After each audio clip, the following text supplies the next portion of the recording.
ஆண்டவர்கிட்ட இடம் பிடிக்கணும்னு நினைச்சோம். வெரி குட், நினைச்ச மாதிரி கிடைச்சிருச்சு. மோட்சத்துல இடம் பிடிக்கணுமா இல்லையா? இயேசு எனக்காக ரத்தம் சிந்திட்டாரு, இனிமே எனக்கு ஒரு பிரச்சனையும் இல்லைன்னு நம்ம சொல்லக்கூடாது. அவர் போன வழியில நீங்க போகணும். இப்ப எதை பார்த்து இயேசுவை தூயவர்னு சொல்றோம்? கல்வாரி மலையில அவர் ஏறி கரங்களை விரித்து ரத்தத்தை சிந்தி இந்த பூமியை தூய்மைப்படுத்தினார் பார்த்தீங்களா? அதுலதான் நம்ம ஆண்டவரை பார்த்து சொல்றோம், தூயவர் தூயவர் தூயவர், வான் படைகளின் கடவுளாம் ஆண்டவர். உன் செயல்பாடு எல்லாமே தூய்மையா இருக்கணும். நீங்க ஒரு இடத்துல வேலை செய்றீங்க, அங்க எல்லாரும் அட்ஜஸ்ட் பண்ணி போறாங்க, தவறு செய்யறாங்க, ஒரு பாவம் பண்றாங்க. நீங்க அப்படி செய்யக்கூடாது. அதனால உங்களுக்கு துன்பம் வரும். அதை பற்றி நமக்கு கவலை இல்லை. துன்பத்தை எதிர்கொள்ளணும், தாங்கிக் கொள்ளணும். ஆண்டவர் உங்களுக்கான பதிலை அதுக்கு கொடுப்பாரு. ஆண்டவரே, இந்த துன்பத்தை உங்களோடு கூட நான் பகிர்ந்து கொள்கிறேன், உங்களுக்கு நான் கிஃப்டா கொடுக்கிறேன். இதோ நான் இப்படிப்பட்ட துன்பத்தை வீட்டில் சந்தித்து கொண்டு இருக்கிறேன். நோயினால இருக்கலாம், மனிதர்களால் இருக்கலாம், உறவுகளால் இருக்கலாம், பணி செய்கிற இடத்துல இருக்கலாம். எப்படிப்பட்ட துன்பமா இருந்தாலும் பரவாயில்ல, அது நன்மை செய்து துன்புறுகிற காரியமா இருக்கணும்.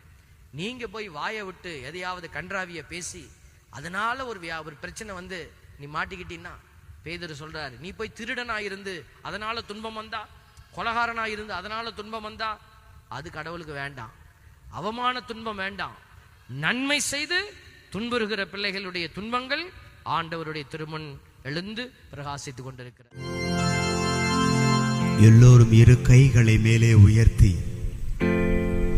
வல்லவரே உம்மை ஆராதிப்பேன் பாடுவோம்.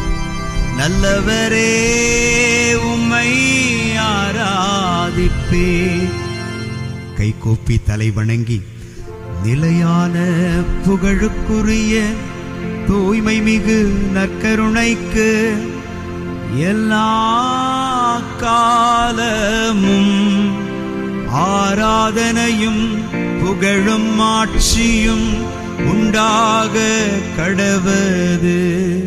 மீண்டுமா எல்லோரும் இரு கைகளை மேலே உயர்த்தி, காண்பவரே உம்மை ஆராதிப்பேன், என்னை காப்பவரே உம்மை ஆராதிப்பேன்.